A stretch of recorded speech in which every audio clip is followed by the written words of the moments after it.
पोटाचा आकार कसा आहे, मला आंबट गोड काय खावं वाटतंय, त्यावरून त्याच जेंडर डिसाईड करून बसतात. पिरियड सायकल ती अमुक एका दिवसाची असली तरच ती नॉर्मल आहे आणि नसेल तर मग ती ॲबनॉर्मलच आहे आणि माझ्यामध्ये काहीतरी प्रॉब्लेम आहे असंही मुलींच्या डोक्यात विचारायला लागतात.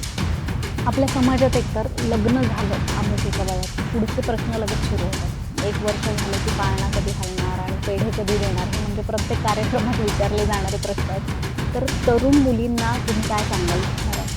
जसं घरच्यांचा जसा विषय निघाला आहे तसं एक समाजात आहे की जेव्हा प्रेग्नन्सी राहत नाही आहे तेव्हा नक्की त्या स्त्रीमध्येच दोष आहे हे आधीच ठरवलं जातं की मुलगी होणार की मुलगा, हे स्त्रीच्या ह्याच्यावरच ठरलेलं असतं की ती जी महिला प्रेग्नंट आहे तिला मुलगी होणार आहे किंवा तिच्यामुळे मुलगी किंवा मुलगा ठरतं. हे जे घरच्यांचं प्रेशर असतं ना की नॉर्मल डिलिव्हरीच झाली पाहिजे, हे 9 महिने तिच्या डोक्यात असतं.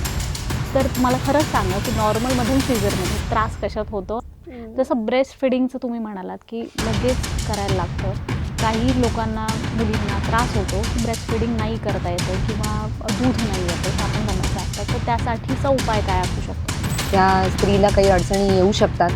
कॅन्सरसारख्या अडचणी पण असतात, कधी कधी दडलेल्या आहेत. आपण गेलो नाही आहे डॉक्टरांना दाखवायला की आपण का बरं मेनोपॉजमध्ये नाही आपण एंटर झालो आहे, बाकीच्या स्त्रियांना आलेला आहे आणि मला नाही. मॅक्सिमम लोकांना असं वाटतं की IUI म्हणजे टेस्ट बेबीच झालं आहे, म्हणजे माझं IVFच झालं आहे, असं नाही.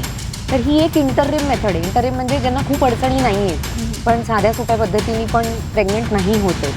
याचं अगदी कॉमन भाषेत इट इज बेसिकली हजबंडचं सिमेन सॅम्पल, म्हणजे जे धातूचं सॅम्पल असतं त्याला प्रोसेस करून वाईफच्या युट्रसमध्ये इम्प्लांट करतो. ह्याचा अर्थ टेस्ट ट्यूब बेबी नव्हे.